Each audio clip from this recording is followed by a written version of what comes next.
Now, the Brics New Development Bank, the NDB, is starting to take shape. On Tuesday, the bank's Board of Governors held their first meeting in Moscow to formalize the appointment of members of the Board of Directors and the management. Now, the bank is expected to be launched late this year, early next year in Shanghai. This development has been hailed as a game changer in the global economic landscape. The meeting of bank governors comes ahead of the 7th summit of the bloc's heads of state and government. The BRICS summit starts on Wednesday in the city of Ufa in Russia. The bloc as a whole, with its huge economic volume, remains the powerhouse of today's world growth. Trade among BRICS nations in 2013 totaled $350 billion, 2.5 times the value 6 years ago. Currently, China is the largest trading partner for Brazil, Russia and South Africa, and the second largest trading partner for India.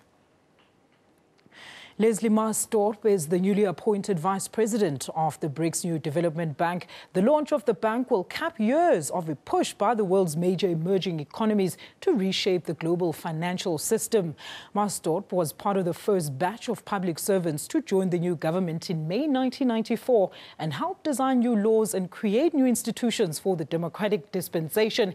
And he now joins us on the line. Mr. Maasdorp, firstly, congratulations on your appointment, sir. You are currently in Russia, where history is being made as the new development bank is being launched. Can you briefly tell us how you feel being appointed in such an important position, sir?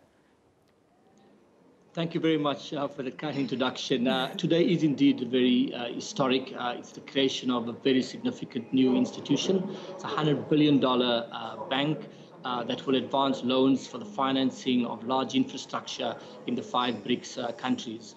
So what makes it significant is the fact that there will now be this additional pot of finance, if you like, to support infrastructure development, which, as you know, is very, very critical for the acceleration of economic growth, something that is really badly needed, not just in South Africa, but in all of the 5 BRICS countries. So it's really exciting to be part of this new formation.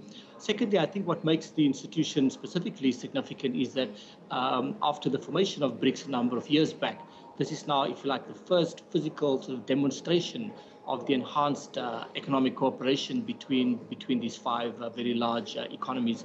And then finally, I would say this institution also gives really kind of enhanced voice, if you like, to developing countries. As you know, the world right now is very sort of fragmented in the sense that the developed economies, the World Bank, the IMF, and institutions associated with the developed economies largely kind of dominate that space. So the New Development Bank is an important addition to the overall global architecture in terms of development finance. But I think it's important to state from the outset that we will seek to work in a very collaborative fashion with all the other finance institutions which exist out there, the Africa Development Bank, the Development Bank of Southern Africa, the Asia Development Bank, and so on.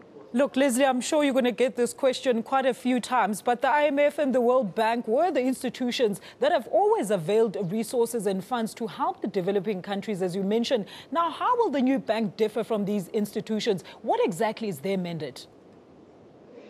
I think firstly, this bank has been created by 5 member states, right? So the core focus will be on Brazil, Russia, India, China, and South Africa.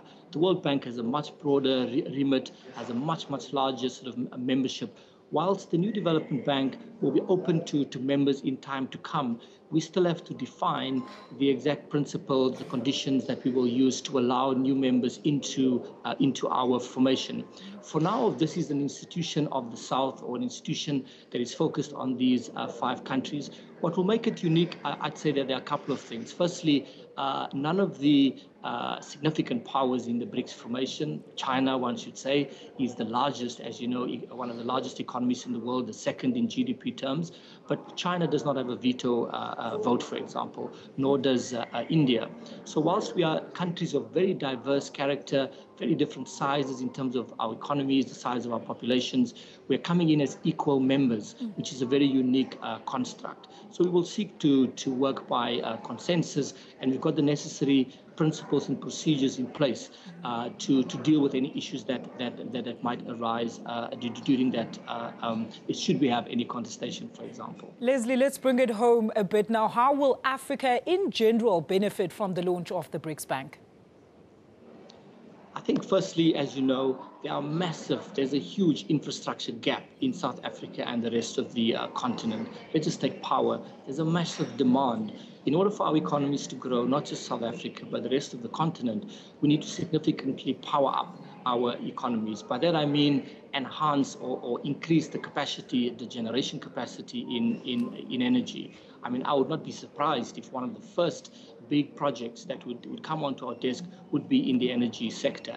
Energy is a very critical ingredient for an economy to grow, for companies to expand the new electricity and so on. So how will it benefit South Africa in particular? I think that we would be able, as a Brics New Development Bank, to consider also projects that go across countries. So, for example, if one just has to dream aloud, one could develop a hydro project around Inga, for example.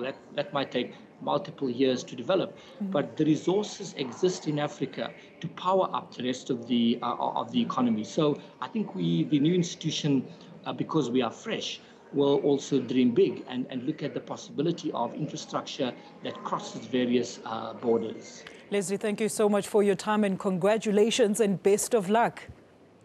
Thank you. Thank you. All right, that is Mr. Leslie Maasdorp, the newly appointed Vice President of the Brics New Development Bank, talking to us about the projected prospects of this new bank.